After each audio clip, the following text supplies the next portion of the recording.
ఈరోజు సండే నచ్చిన మా ఇంట్లో గారెలు చేసుకుంటున్నాం. రోట్లో రుబ్బుకొని చేసుకుంటే టేస్ట్ బాగుంటాయి. పిండి మెత్తగా అయిపోయింది, ఇంకా తీసేసుకున్నాము. రుబ్బిన పిండి గిన్నెలోకి తీసేసుకున్నాము. ఇప్పుడు మా మమ్మీ గారెలు వేస్తుంది. ఓకే,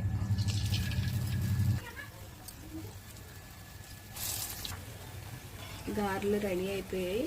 ఇప్పుడు ప్లేట్లోకి తీసేసుకున్నాం. గారెలు తీసేసుకున్నాము. ఆల్రెడీ మా మమ్మీ చట్నీ ప్రిపేర్ చేసింది. మా మమ్మీ చేసిన గారెలు రెడీ అయిపోయాయి. ఇప్పుడు నేను టేస్ట్ చూసి చెప్తాను.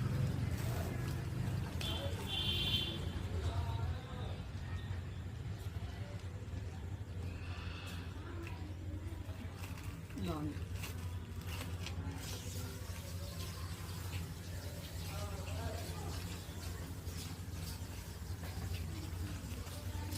చాలా మెత్తగా వచ్చాయి.